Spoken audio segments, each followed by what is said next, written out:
Coney Island, Abraham Lincoln High School, Telfair, only freshman on varsity. His cousin, Stefan Marbury, already laid the foundation. The bloodline came with expectations. April 27th, Ride or Die Volume 1 drops. Rough Riders announce themselves. Drag-On is in the eye of it, lead single. Then he steals the whole compilation on Down Bottom. One carried a basketball, one carried a microphone. Both carried New York. By 2000, the noise around Telfair isn't just local anymore. The whole country is paying attention. College scouts, NBA scouts. Everybody wants a piece of the kid from Coney Island who plays like he's already been here before. Meanwhile, Drag-On is in the studio. Opposite of H2O drops in 2000. His debut album lands in the top 10 of the Billboard 200. Driven by Spit These Bars featuring Swizz Beatz. The Bronx has a star. The Rough Riders have another weapon. 2001, Telfair wins Mr. Basketball USA, Mr. New York Basketball. The crown is official. He's not just the next Marbury anymore. He's something the city hasn't seen in years. That same year, Drag-On is on the big screen. Exit Wounds starring DMX.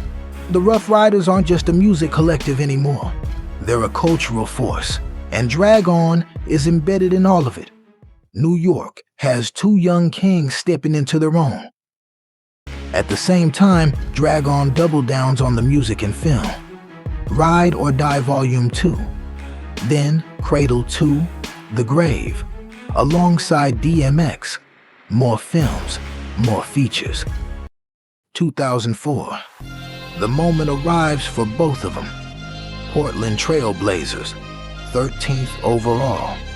Sebastian Telfair is officially in the NBA. The kid from Coney Island had done everything New York asked of him.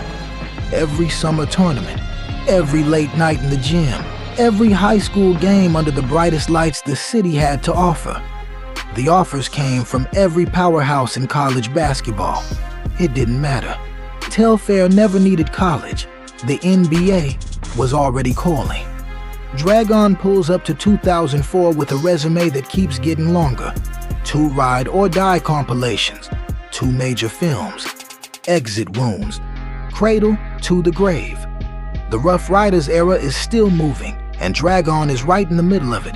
No longer the new kid in the crew, no longer the prospect. He's an established name. And now comes the second solo album, Hell and Back, his statement. The Bronx kid who once stole scenes on compilation albums now has a catalog of his own. But the league doesn't wait. Portland ships him to Boston, Boston to Minnesota, Minnesota to the Clippers to Cleveland, Cleveland to the D-League, then overseas. Every stop, every jersey, every city asking the same question. New York never let him answer. Who is he when he's not the next one? Drag-On watches the Rough Riders machine slow down. Hell and Back lands. It doesn't burn the way Opposite of H2O did. The features stop calling. The spotlight shifts. The Bronx kid who once stole scenes on compilation albums now fights to hold his own stage. Neither of them failed, but the promise New York made them, you're next. That promise turned into a measuring stick they were never supposed to carry alone. Telfair wasn't the bust they wrote. Drag-On wasn't the one-hit footnote. But the city doesn't write your story in pencil. It carves it in stone before you've lived it. Sebastian Telfair's life after the league doesn't quiet down. Legal battles, a prison sentence. The documentary that was supposed to be his origin story, Through the Fire, becomes the thing people remember. Not the game, not the handles, the potential. Drag-On keeps moving, new projects, independent releases. He's still here, still recording, still standing. But the conversation around him never starts with the catalog. It starts with what happened? 2 men, 2 boroughs, 2 careers that refused to die but never got to live on their own terms. Here's what they don't tell you about being chosen. When a city points at you and says, "That's the one," they're not giving you a crown. They're handing you a sentence. The moment they decide you're supposed to be great is the moment they stop letting you be anything else. One was told he'd save New York basketball. One was told he'd carry Rough Riders into the next era.